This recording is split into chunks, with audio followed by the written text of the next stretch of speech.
दोस्तों, मैं Aryan Shukla, business advisor and founder online business workshop. मित्रों, हम बात करना चाहेंगे कि छोटा बदलाव, ये छोटे छोटे बदलाव कैसे लाएं।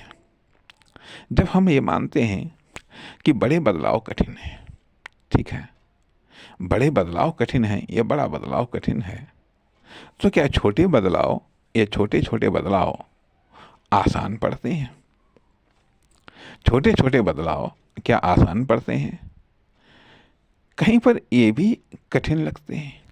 अर्थात ये कठिन इसलिए लगते हैं क्योंकि हमारा एक कंफर्टेबल जोन होता है, हमारी एक हैबिट होती है, हमारी एक आदत होती है। अर्थात बड़े बदलाव के लिए भी कंफर्टेबल जोन को छोड़ना पड़ता है और छोटे बदलाव के लिए भी कंफर्टेबल जोन को छोड़ना पड़ता है। बड़े बदलाव के लिए भी आदतों में परिवर्तन लाना पड़ता है, छोटे बदलाव के लिए भी आदतों में परिवर्तन लाना पड़ता है। कहने का अर्थ यह बनता है कि अगर देखा यह जाए कि पत्थर से मूर्ति बड़े बड़े बदलाव से नहीं बनती। अर्थात पत्थर से मूर्ति बनाना अपने आप में एक बड़ा बदलाव, लेकिन उसके लिए मूर्ति में छोटे छोटे बदलाव करने पड़ते हैं, बारीक से बारीक बदलाव करने पड़ते हैं। अर्थात सृजन या निर्माण के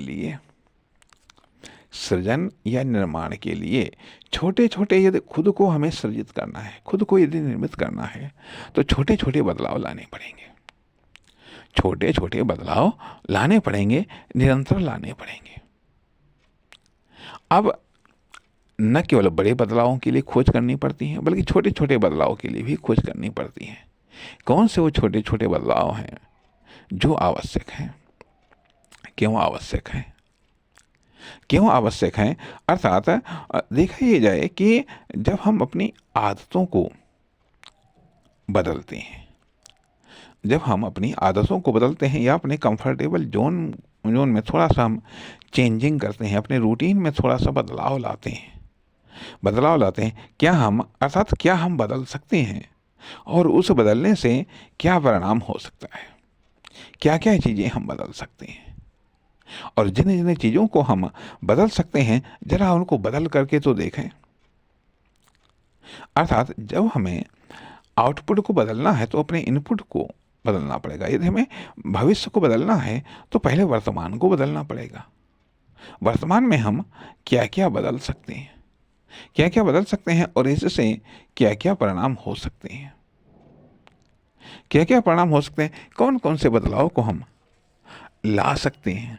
या फिर मान लिया किसी पार्टिकुलर बड़े बदलाव के लिए कौन कौन से बदलाव आवश्यक हैं, कहाँ किसमें बदलाव आवश्यक है? संभवतः हमें खुद जानकारी नहीं होती है कि वास्तव में कौन से बदलाव आवश्यक हैं या कौन से बदलाव हमें करने चाहिए।